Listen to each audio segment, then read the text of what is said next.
Henry Louis Gates is chairman of the Department of Afro-American Studies at Harvard University. Since arriving at Harvard from Duke, he has set about to establish an intellectual dream team, and he is well on his way. In 1994, he lured philosopher Cornel West from Princeton. He lured William Julius Wilson from Chicago.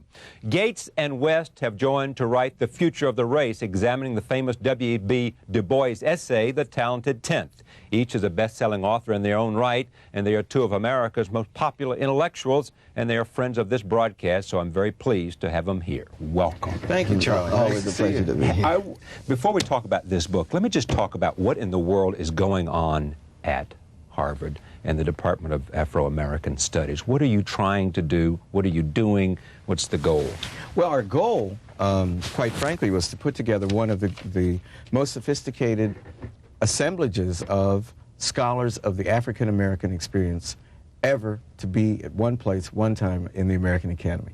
And you are on your way. Well, we're getting there. We're getting there. You got Cornell, you got William Julius Wilson, you've got Evelyn Brooks Higginbotham's coming. Leon Higginbotham. Yeah. They're there. Yeah. Anthony Appiah came with me from Duke. Yes. Most distinguished African intellectual in the world. But it says something. You have to go to Duke and rob them of their professors. It says something about Duke, doesn't it? I was at Duke. I know. All right. So, but the goal is to do what? To change the face of Afro-American scholarship, or to change the face of the debate about Afro-Americans in our society? African-American scholarship has a long and distinguished history. Right. We very much see ourselves as being plugged into that tradition of noble, excellent scholarship. That's why we took Du Bois's essay, The Talented Tenth, and then riffed on it in our two takes at the end of the century. What does this mean for us? We'll come to that in just a moment. Sure. But I'm saying that notion of tradition is fundamental to us. It's not that we're new. You know, black people are always reinventing themselves. You know, you're colored, then you become a Negro, and then you become black, and then you become an Afro-American, then you become an African-American. And I tell my students, powerful people don't change the name every 10 years. Yeah. It's a sign of powerlessness, I think, if you pretend that everything you're doing is brand new and has no precedent, and it's a sign of insecurity. No, we see ourselves very much as extensions of a great tradition of black intellection, epitomized by people like Du Bois. But we also, to answer your question, see ourselves as blessed and privileged at a time when a huge percentage of the African-American community is suffering. And I think our task is to figure out how race and class produce their peculiar compounding effect at this time in America's history. At a time when we have the largest black middle class in history, fully a third of the black community is in the middle class. The black community, middle class has quadrupled since the day Dr. King was killed, yet fully one-third of our people are worse off than they were the day. The underclass is growing exponentially. That's right. Worse off than the day King was killed. And here is my first question, but we move to the book and come back to the university. Do they know each other, the middle class, or have they become, in your words, uncoupled, so that there is no real connection between black underclass, I'll start with you, Cornel, and the black intellectuals, the black middle class, the people who've prospered?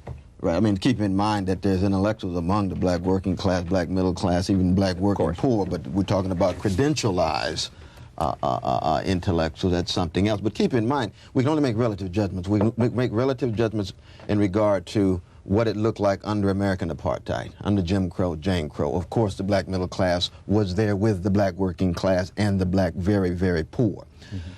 After 1965, as a result of the blood, sweat, and tears of those freedom fighters of various colors but disproportionately black, were able to break through the walls of American apartheid and create new opportunities, and hence the class divisions, class differentiations, as well as black middle class flight to suburbs, often black suburbs as opposed to white suburbs, but suburbs nevertheless. And so we do, in fact, have increasing tensions and frictions as well as distances. And that's also true into the generations, but I mean, we don't want to... absolutely. More distance than we've ever had. More distance than you ever had before. Yeah, because of the end of residential segregation. You see, we were all together because of segregation. You got it. With integration, people can go where their money will take them. Right. If the law says all blacks shall or all blacks shan't, that means that the law treats all black people as a class. And it meant that you could not live in Scarsdale or White Plains or wherever it might be. You had to live uptown. And now you can live, if you have sufficient resources, pretty much where you want. Okay. Du Bois believed, and he gave this famous lecture, and then later he he re-emphasized it or he updated it about the talented 10th. But in his judgment, he found it incapable of both being an American and being black, and so he went away to live a life of an expatriate. Yes? No, indeed. Indeed. I mean, Boyce is the greatest black scholar produced in this country, yet he was still a child of his age.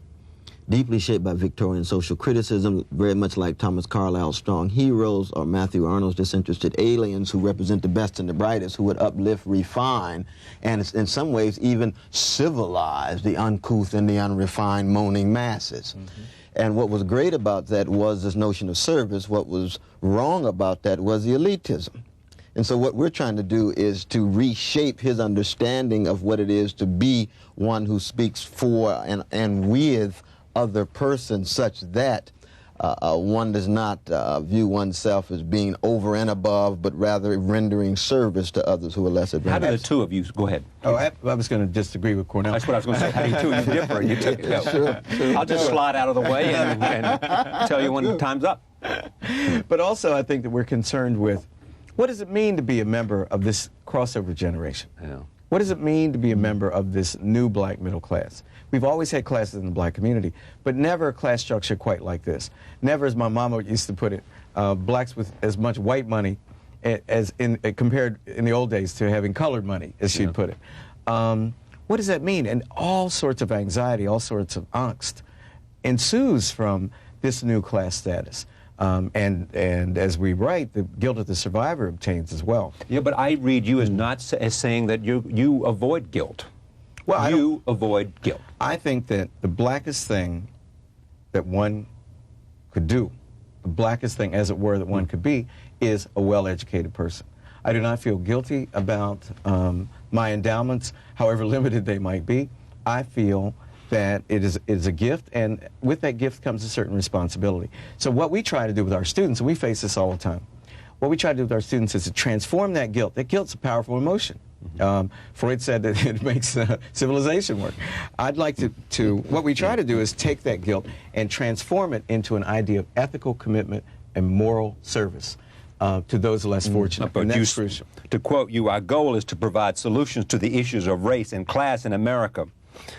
Well, that's not the quote actually I wanted, but basically what you were saying is that it's important for black intellectuals, to paraphrase it, at the same time as not lose sight of, but not feel guilty about the other side, those that have failed, and at the same time to explore that without and still take pride. Sure, you know? Because we have examples.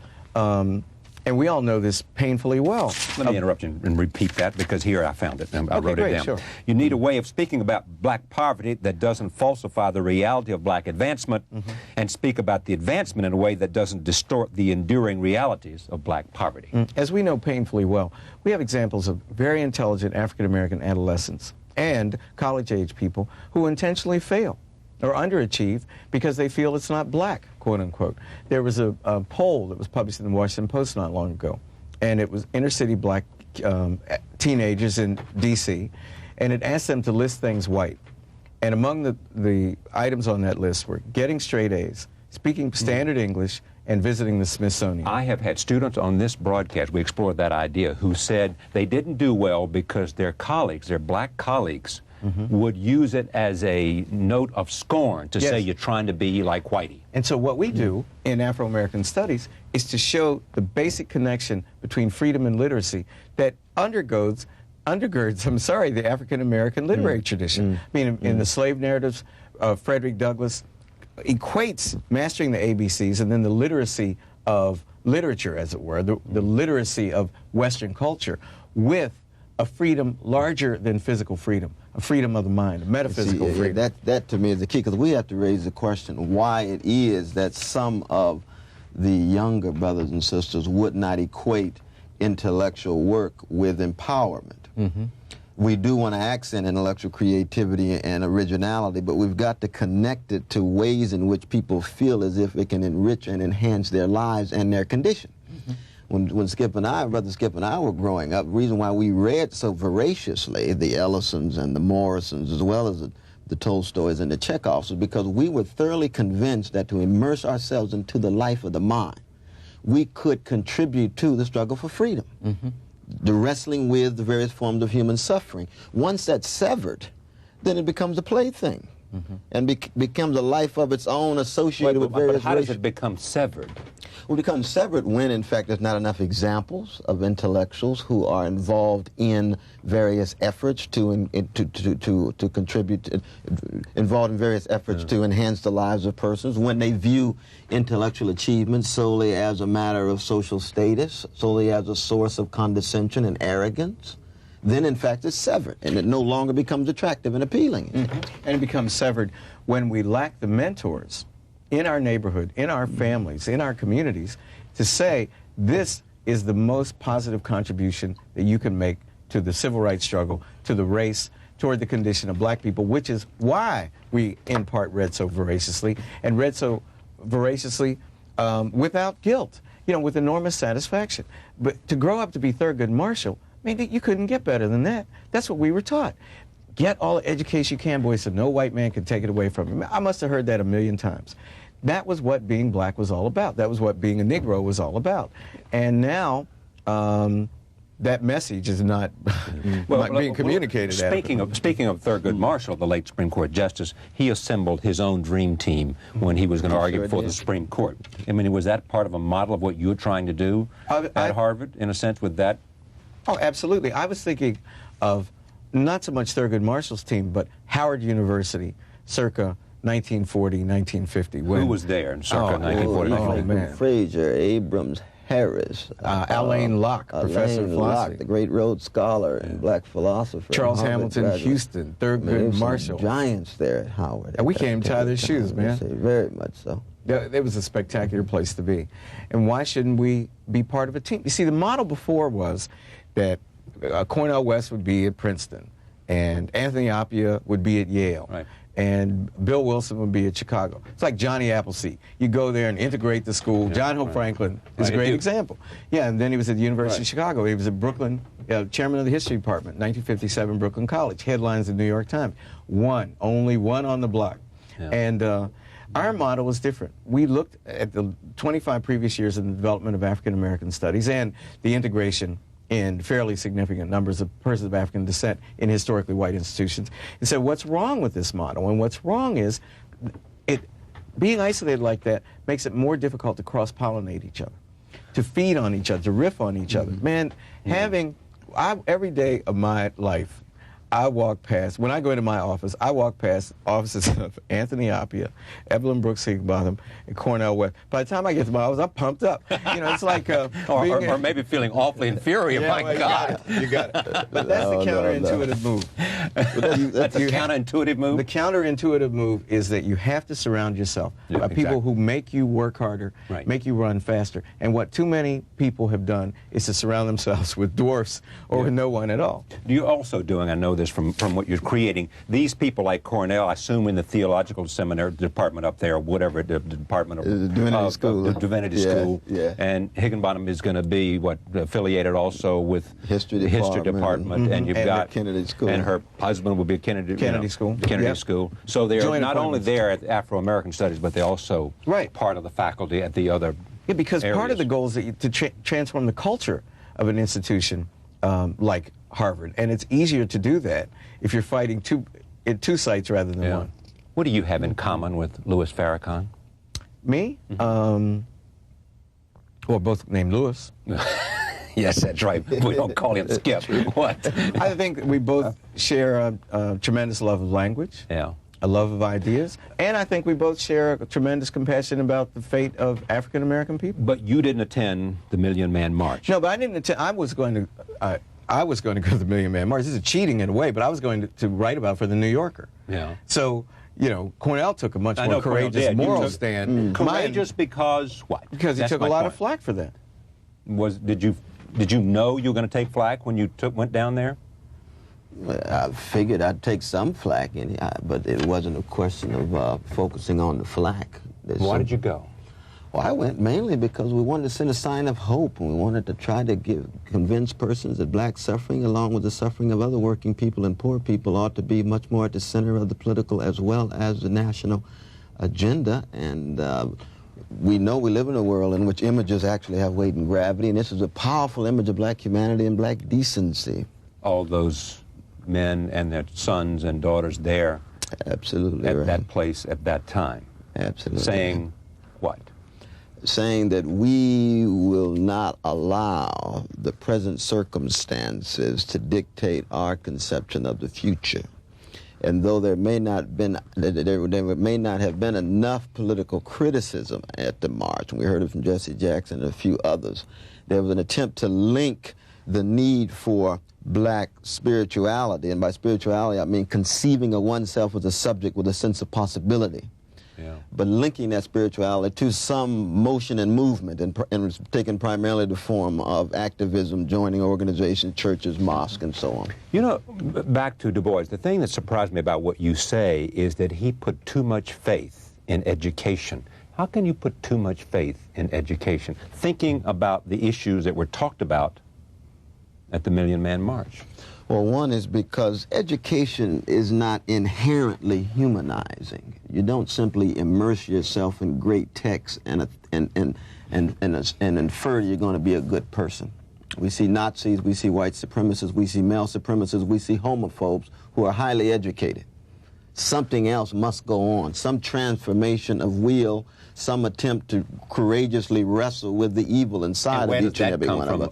That comes from character formation. That comes from virtue instilling activity, you see. And that comes from family and role models and religion. It comes from a variety of different social relations. Family is one at its best, church and mosque at its best, educational institutions at their best, media at its best. But none of these institutions have a monopoly on that character formation. No, that's right. Yeah. And besides, Du Bois believed that the reason white people were racist was because they were ignorant. Ignorant meaning lacking knowledge of who the Negro really was. And so he set out to educate them. Basically, he said... And he felt he failed to change them, therefore education didn't work? No, he felt that the real causes of racism were economic. Much deeper than just That's right. That they had to do with scarcity and the perception of scarcity, and that race stands as a mask or metaphor for deeper economic relationships. Do you believe that? Oh, absolutely. I do too. Absolutely. Yeah. Cornel, do you? I think it's deeply economic. I think it's even deeper than the economic. I think it's psychoculture and has to do with the fear of the other and anxiety of those who are defined as different. But the economic factor is a crucial one, no doubt. The two of you, what do you argue, what do you differ the most about when you look at your shared place now on this faculty at Harvard, and you look at the roots and you write movingly of your experience at Yale and intellectual experience there. This is more of a personal essay by you and your own, and you personalize your experience and why that was important for that generation at the time. But what do you two disagree about? Well, one thing we disagree about is whether or not George Clinton is a superior artist to Donny Hathaway. I mean, and everybody knows that Donny Hathaway is superior. Geniuses. But Coltrane's deeper than both of them. Are you a Coltrane man like he is, or as much as he is? No, I mean, he's almost assumed a mantle of almost godship to you. Almost. Well, no, he's not Jesus, but he's about the deepest thing to come out of North Carolina in America. Well, that's signifying. All right, but what do you really North differ? Carolina here? Yeah, well, Charlie's on the list now. He's on the list. He turned me on to Coltrane. I love Coltrane. He really did. I love didn't really Coltrane. know Coltrane until I love And it's what he represents. It's the love, it's the deep wrestling with spirituality. But what do you differ on Du Bois? No, I think that where we differ, I'm not going to speak for Cornel, and he will speak for himself, but I believe that capitalism is, I started to say infinitely expandable, infinitely malleable. I think that it's not infinitely malleable, but I think that it is impressively flexible. And I think it will do, and this is good and bad what I'm about to say, it'll do anything to survive.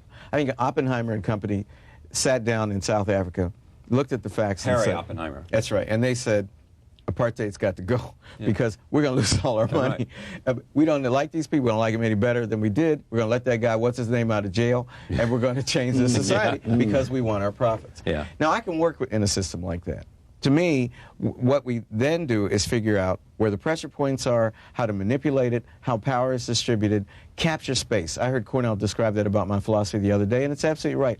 I believe that we have to capture space. I'm a centrist. I'm I jokingly call him the clear-eyed progressive, which he is, and I'm the... He's a socialist. I am He's a socialist. I'm the messy, muddled middle.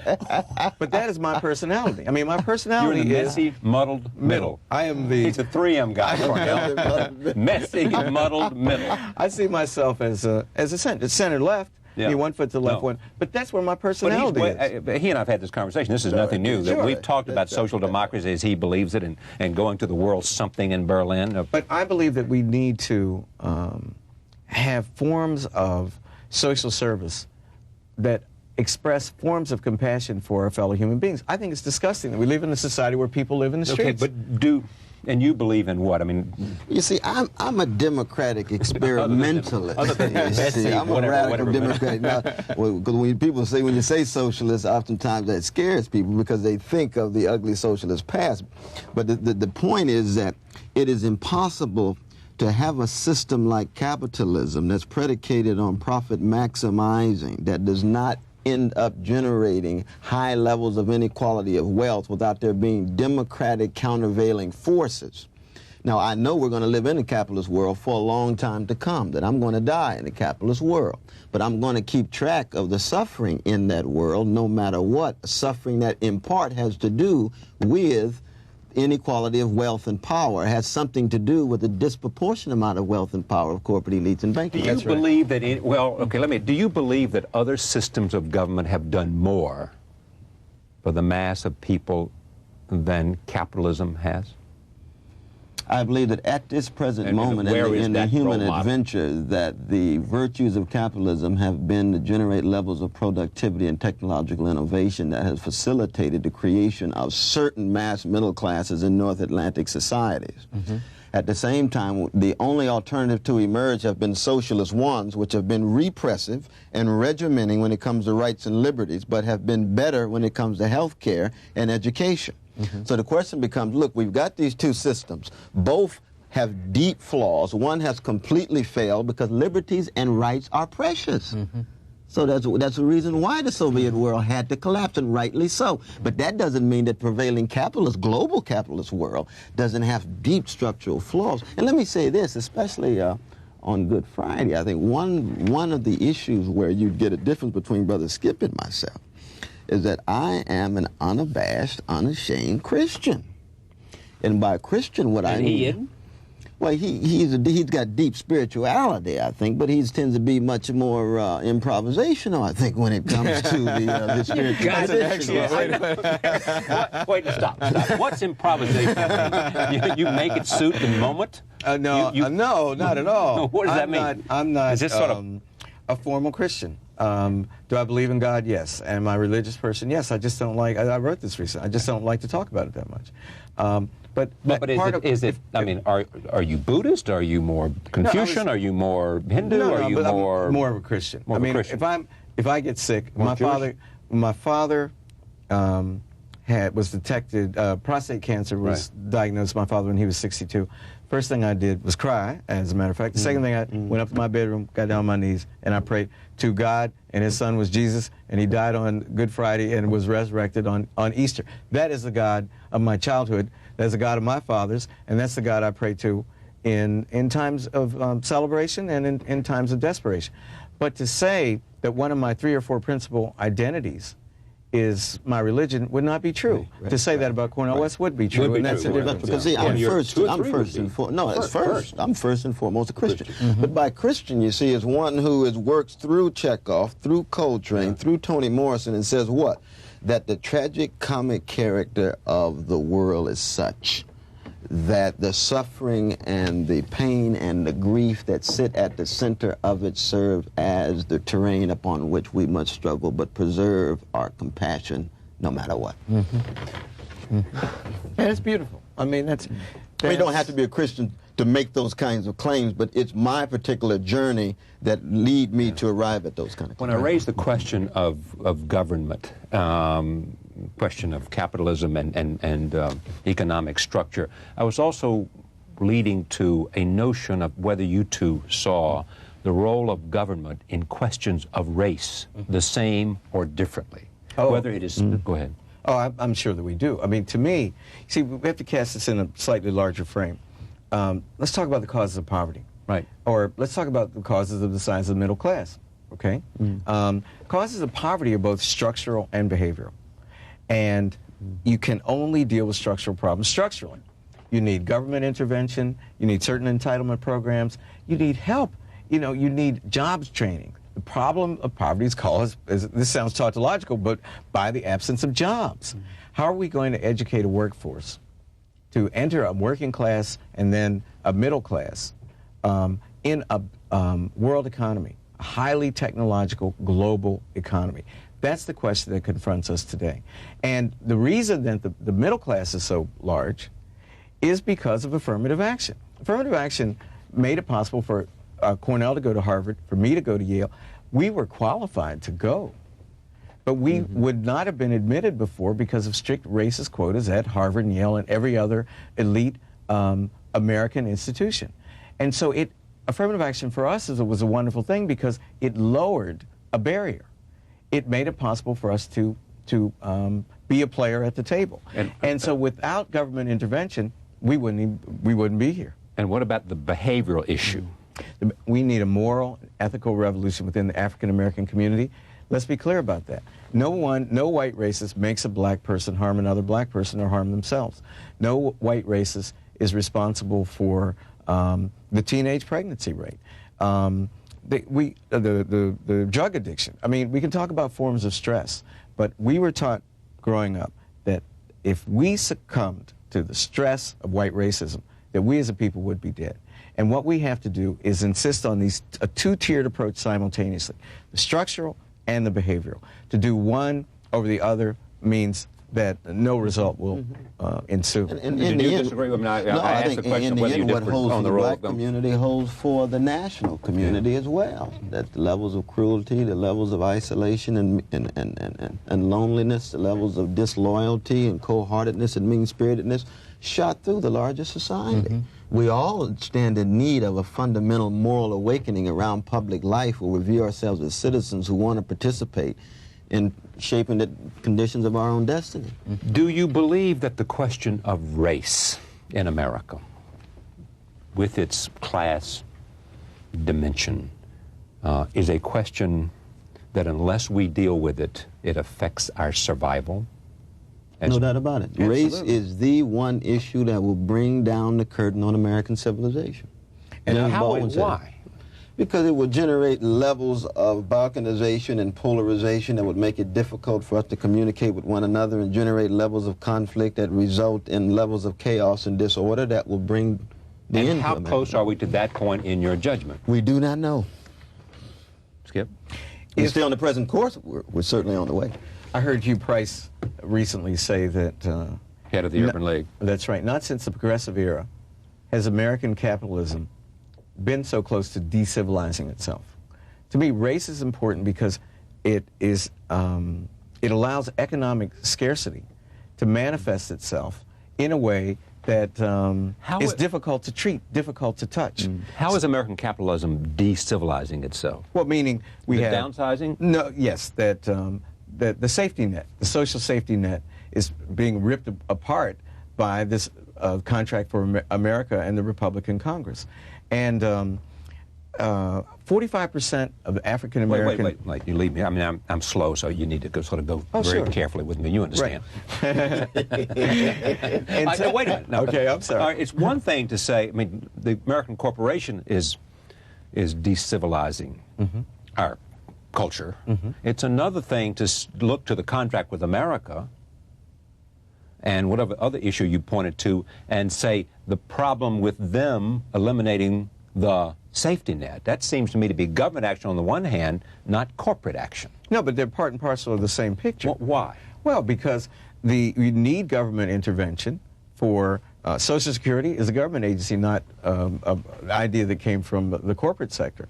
We need Medicare, Medicaid, Head Start, and I think affirmative action programs. Right. We need a sophisticated, healthy welfare system, et cetera, et cetera, et cetera. And you've read the Contract for America. Many of these programs are candidates for the dustbin of history. Also, those Republicans will say we have suggested one welfare reform proposal after the other, which had been vetoed by the administration. Yeah, it's being unacceptable, it's being too cruel. But I think you say hooray for the administration. They should have vetoed it. Oh, absolutely. Because it was unacceptable as a change in the present welfare policy. Right. I don't like the present welfare policy, but I want it tied to job creation. But there's a fundamental point, I think, that Brother Skip was getting at, namely that the conservative agenda of the Republican Party is a pro-corporate agenda to the degree to which it puts the welfare and well-being of corporations, especially those at the higher levels of that corporation, over the plight and predicament of working people and poor people. There's no doubt the moral indifference to poor people in that contract is one that links very directly the corporate interest to the Republican Party. Not all corporate elites. Many corporate elites are critical of it. So a corporate executive comes to you and says, essential to the economic survival of my company in a highly competitive global economy is to downsize, to reduce my employee count in order to be more competitive. You say to him, don't do it, I'd rather you be less competitive? Or do you say, fine, go ahead and do what's necessary to be competitive, but make sure you show some sensitivity and some humanism about the plight of those people who you're no longer going to employ? Which do you say? I say two things.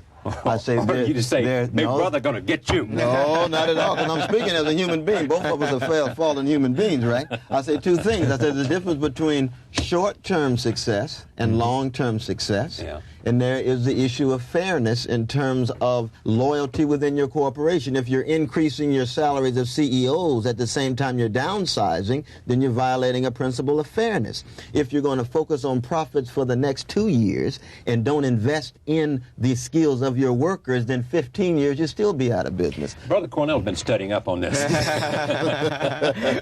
Well, for me, I'm concerned with what happens to workers after they are fired, or after they are, euphemistically downsized or made redundant or whatever the phrase might be. What mechanism, what programs do we have for relocating them, for giving them a stake once again in the system? Because let's face it, workers are going to continue to be removed because this vision, which was more like the Japanese model of corporate capitalism until very, very recently, which you just described, is, I don't think, not on the horizon of the American economy. So what are we going to do with all these people? And right now, there doesn't seem to me to be very much compassion or sympathy or even reason at work in the treatment of people who are removed from their positions, who are fired, who are downsized. And we need to do that. What would you have, either as an issue of corporate responsibility or as an issue of government responsibility, be done? Both. I think we have to presume that the life of a worker will mean that she or he will probably be in 4 or 5 different venues for major segments of their lives. How do we anticipate that? By allowing them to retool, re-educate themselves so that they can be viable parts of the economy. Training, education, mobility. Improvisation. We have to have a much more improvisatory model of a worker's life as a worker than we've ever had before. The only model we have now is you are hired, you are fired. That will only be in place when we have a strong enough either trade union movement or institutional leverage on behalf of workers, so we have a civic conversation between those workers and management. Is it fair to say that you as the chairman of the Department of Afro-American Studies at Harvard University, believe it is incumbent on you in the gathering of these high-powered intellectuals to provide in the public debate solutions to the critical questions of race and class in our country? Absolutely. Incumbent upon us as a team. I mean, they're not playing out anyone's agenda. We're trying to produce a common agenda. You see, one of the reasons that we need groups like this, think tanks like this, is that no one has solutions to the problems that we've been talking about. Why is that? Because no model predicted the results, let's say, that we've been describing. We've got a lot of smart people in America. Come on. Yeah, but we had a model of race-based oppression. We may not have smart politics.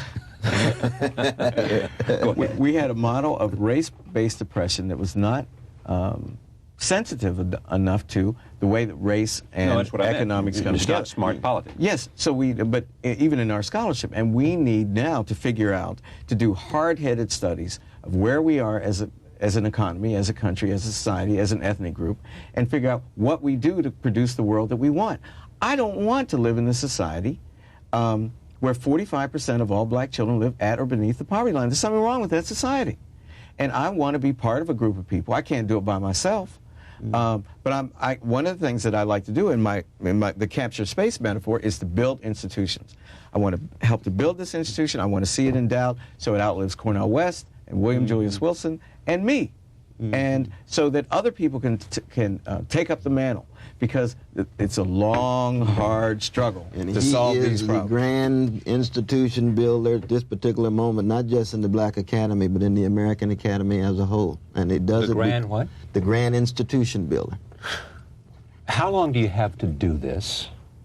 And I mean, the urgency of the crisis in America to deal with these kinds of issues is clear. When do we expect action? Well, you can't. I mean, the first thing, ideas that can be mobilized. You can't. We're going to start right away, but you can't rush deliberation. One of the problems, I think, about the relationship between scholarship and public policy is that it's overnighters. We used to call them at Yale overnighters. You know, what are you doing tonight? Well, I'm writing my checkoff paper for the whole semester, which is due at 9 a.m. tomorrow morning. You cannot solve problems of homophobia, anti-Semitism, racism, classism overnight. And you need people who have sufficient leisure, and this is crucial, sufficient leisure to think. Leisure is not what you have, Skip. No, because he has discipline. That's very important. But I'm trying to help create leisure for other people. I mean, you know, I just want to point the way. I want to create the space, be part of the creation of the space, so other people can thrive in that space. How do you? I'm reading that. Cornel and I have had a long conversation on this broadcast about how he sees himself and about the lure to, you know, before he left Princeton to come to you and to Harvard and all of that. We've had these discussions. How do you see yourself? I mean, do you see yourself as an intellectual? Do you see yourself as a journalist? Do you see yourself as an institutional builder? Do you see yourself as all of those things? Yes, all those things. I love to think of myself as a writer, but I love doing the long pieces for the New Yorker. And I like writing for the Times and the New Republic and anybody else who publishes me. It's but also you think, and so would all of us, but also you think that it's important to get those yourself and ideas out there in these publications because of the influence it has. And also on distinguished television programs like this one. The distinguished The one. most distinguished. No, but seriously. You're the man, Charlie. No. I'm not the man. Who is the man? In more ways than one. But I've always, I think in a way, any intellectual is entrepreneurial. If you have an idea and you see that idea through to a material reality, to me, that's the definition of an entrepreneur. And you have an idea and you actualize it, as to use a bad word. You make it become material in some way. So we all partake of this spirit. And in my case, I had an idea, or I've often had ideas, and from my analysis of African American history, I've realized that we have very few endowed institutions. We have not captured enough space. We run around living hand to mouth. And what we need is to live off the interests like Harvard University and Yale University and the great elite institutions in this country. And that is what I want to be part of a group effort to create. And I want to do it in terms of a think tank. Okay. And it's doable in your judgment. It's doable. To create the institution, clearly, but to achieve the goals of the institution, the collection of people is obviously doable. The endowment is doable and is there. Harvard is there. It gives you the cover to do it. And we can't stress too much how important that is. I mean, having a president and a dean like Neil Rudenstein and Jeremy Knowles that believe in Afro-American studies as being one of the most important enterprises within a university. This is not a situation matched throughout the American Academy. Well, exactly right. To make it more direct, you point out that 5 others failed because they did not have the administration support that you now have. Without a doubt. And is it unique? I mean, you've rated Princeton and Chicago, and places you cited have one sort of outstanding black scholar. Chicago's got a lot more. I know, but I mean, you know what I mean. I know what you mean. Yeah. Yeah, I mean, is the same thing going, is it all going to be a dream team at Harvard and nothing going on? Oh, no, No, a lot of No. top-rate scholars, black studies departments, you're gonna and take so all the forth shine around away the country. No, our aim is to create a particular center that can then radiate both possibilities, influence, frameworks to be criticized in other centers. But when you get one center that is on the move, creating tremendous motion and momentum, it cannot but help these other centers. Sure. And that's part and parcel of Brother Skip's vision. I think It's it's a happened grand already. vision. It's happened already. After Harvard mounted their initiative in Afro-American Studies, Columbia mounted their initiative. University of Chicago is doing work to get more scholars of African-American studies there. It's crucial that it happen at a lot of places, and it is happening in a lot of places. Let me just speak to this issue, too, though. It is back to what is central, it seems to me. It is that, as you said, the black middle class has grown, but the underclass has grown as well. Right. Issues of poverty, issues of that surround the issues of children born into single-parent families. Children having children. Children, exactly. Children has increased exponentially, and some of the prophecy of Daniel Moynihan looks alarmingly close to reality. Is the black middle class, with all of its talent, speaking, connecting with the underclass in a real way? Do you know each other? Do you talk to each other? Is there dialogue? Or is it left to those with the oratorical skills of Louis Farrakhan and others without criticizing or, Sure. you know? Well, it's true that we have... or to a certain level of what we might call people who understand deeply the language of the street. We still share elements of a common culture without a doubt. I mean, there are things that just, whatever you see them recognize, you say, that's just part of black culture. It's a way, whether it's a style of dress, or a notion of color, a notion of spontaneity, improvisation, a love of music, a relationship to certain forms of cuisine, kinds of wit and All humor. of which I share, so maybe... That's part of your southern roots. Yeah, but Yes, I've been indeed. looking at you, Charles. Maybe. A little touch of the tar brush back there, bud. I got a lot of black in him, like every white American. We that's all true. think, Yeah, as that's Ellison and Al Murray point out. Might That's be. true. Might be. But to say that racism has an impact upon my life in exactly the same way as it does the life of a black homeless person, or a household in which there is 2 or 3 generations of welfare recipients or unmarried But parents, is not the same thing. Of course it's not, and you recognize that. Sure. Clearly you do, and you know that, I mean, the bountiful opportunities you have are very different. Of course. And part of the opportunities that the other person doesn't have has to do with skin color and that kind of thing, and yet you have a straight ahead path that has to do with talent and a lot of other things. And so luck. does Cornel. And luck, sure. And timing and a lot of other things. And opportunity was there, and you took advantage of it, and you were able to maximize that opportunity. But I'm still intrigued by the notion of where the connect takes place beyond just culture. Sure, we share. I mean, how can you not share the genius of Duke Ellington, wherever you are? You know, but do you share? I mean, you know what I'm trying to ask is where's the connect there between the underclass and the middle class, or you know, what will? And you said it was uncoupled. What will couple it back? I mean, I think that's crucial. Well, it seems to me. Yeah, that's a crucial challenge. I mean, historically, there's been certain institutional sites that brought these various groups together, be it in churches, be it in lodges, be it in civic associations, and with the class division, we've seen divisions increasing within those internal black institutions. Right. But we have to keep in mind that, one, the growth of the black middle class is not to be taken for granted. There's declining middle class prosperity in the country as a whole, that we may experience declining black middle class prosperity as well. The vast majority of black people in America are working class people, right? They're not in the middle class, and they're not in the so-called underclass. They're on the edge of poverty. Well, much well That's said. right. Yeah, You see, they're not in the middle class. No, So right. we've got that third, that crucial sector, and they oftentimes were moving back and forth. They can move up to a lower middle class, get pushed back again, and then you've got the difficulty of any institutional stability among people who have such scarce resources. That's true for poor people in general. That's true for white poor brothers and sisters in Appalachia. It's true for black poor brothers and sisters here in Harlem. I think that, but just to add to that just a bit, I think that the point that you're suggesting is that one's identification is rapidly becoming as determined or affected by class as it was under segregation, as it was by race. And that's true.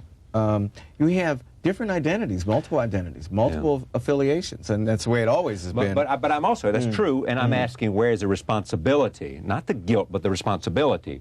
Right, right. But keep in mind, though, it's got to be a civic... And you raised that question. That's right. Sure. It's got to be a civic and moral responsibility. See, our argument is not the black middle class ought to help the black poor because of racial identity. It's much deeper than that. It's that we have a moral obligation to those who are less well off. Out of humanism. Out of ethical ideals, out of moral principles, and precisely because those black persons who suffer tend to be pushed to the margins, they ought to be given attention. That's right. You see, and this is true for whites and blacks and browns right across the board. This is very much a moral argument as opposed to simply a racial one, though the bond that we make will manifest itself in oftentimes a racial form because so many black folk, disproportionately speaking, are suffering. Does the black church, whatever its denomination in America, have the influence it used to have? Is it as powerful as a shaper of ideas and thought and morality? I asked Cornel. Oh, I heard... church in general is... You remember when we were talking about the Million Man March? Cornel, it was Sunday night, I knew that I couldn't go, and I called Cornel. He was at the hotel, and I said, "You going to speak tomorrow?" And he said, "Yes." I said, "Well, good luck, man. I mean, the whole world's going to be watching. Brother's going to be up there. It's a great moment, right?" And I just want to tell him I was right there with him, because he's my man. Right? Go to it. And I said, I just heard the Colin Powell's not going to be there. And I talked to him, and he happened to call me. And so I said, "So you're not going to be there?" He said, "Look, this thing is really going to take off." He said, "I've been out there on this book tour, and everybody in the black community is talking about the Million Man March." He said, "Tomorrow, man, a zillion people are going to hit D.C." He said, "The only thing wrong with it is too bad that Farrakhan called it." So, and the next day, of course, on CBS Morning News, he denounced the march for that reason. And I said to Cornel, could anybody else have called for a Million Man March and gotten a million men to go? And he said, "Sure." I said, "Who?" He said, the Baptist Church.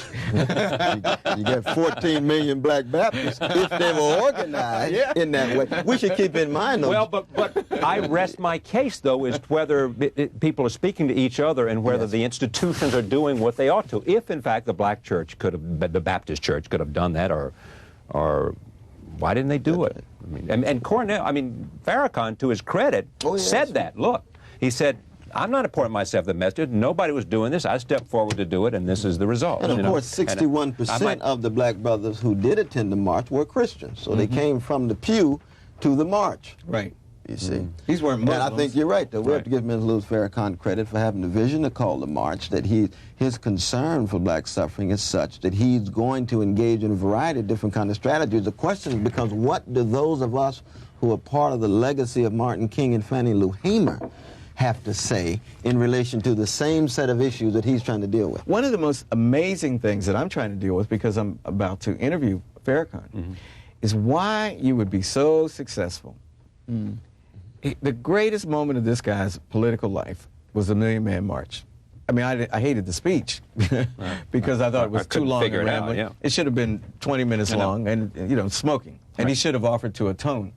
He should have said, "I know that we all need to atone because I'm the greatest sinner of all, and I am here to atone in front of the whole world." You know, I atone for homophobia. I atone for misogyny. I atone for my anti-Semitism. That would have been a brilliant move.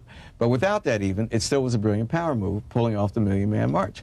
So why then follow it with this trip, which made even people who were sympathetic to Farrakhan in the Afrocentric movement, Molefi Asante, Hakeem Madhubuti, you know, take, as I understand it, you told me, I interviewed Molefi Asante myself, they said, we found this trip deeply problematical. And why he would do that, I have no idea. Mm-hmm. Do you have any idea, Cornel? Yeah, I think I have some inkling. That is to say that when you look at the history of the career of Mr. Louis Farrakhan, that he is a free black man who does what he wants. And what he wants to do oftentimes falls far outside of what a variety of other persons who themselves are worthy critics would expect. Now, I like the freedom that he has. I criticize oftentimes the content of what he does, you see. But it means that it makes it very difficult for him to be a leader who has a structure of accountability. Now, I'm a Democrat. I believe in structures of accountability, and that's the reason why I criticize.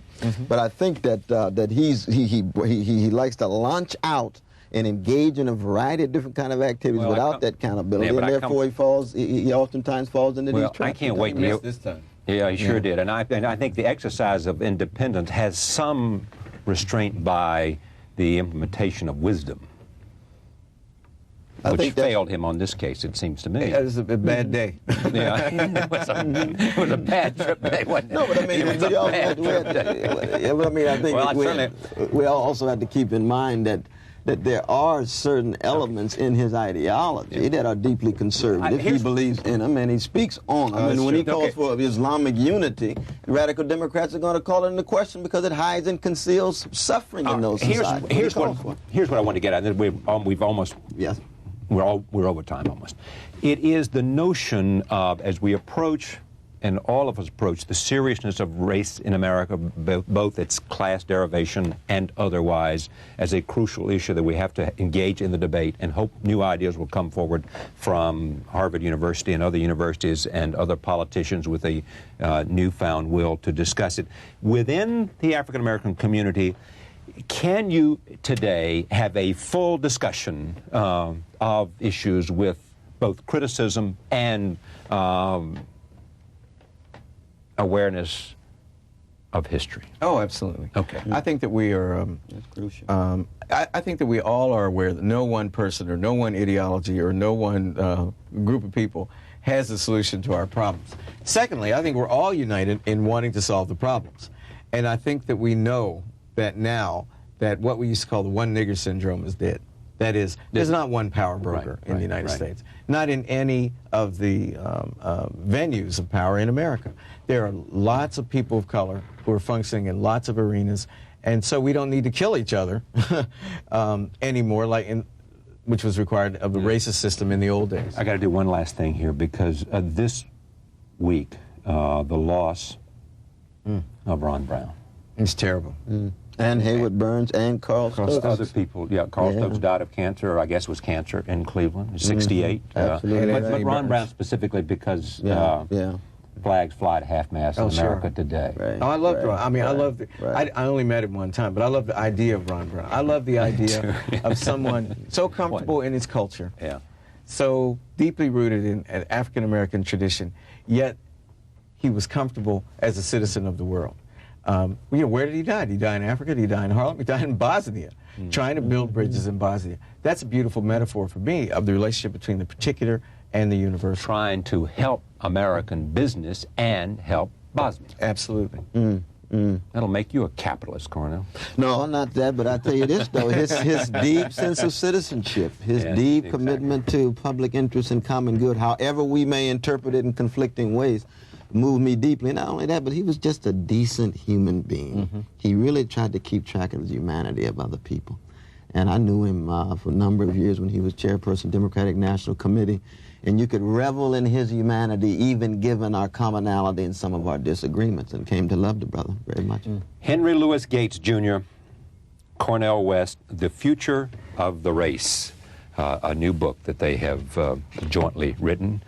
and they are jointly members of the faculty at Harvard University, and it's been a pleasure to have them on this broadcast for this discussion of important issues that we all face, black and white, looking at where we take this country, all of us. Thank you, Cornel. Thank you. Thank you very much. Always a pleasure. Thank you, buddy. Always. Thank you. Great. Enjoyed it. The book is The Future of the Race. Thank you for joining us.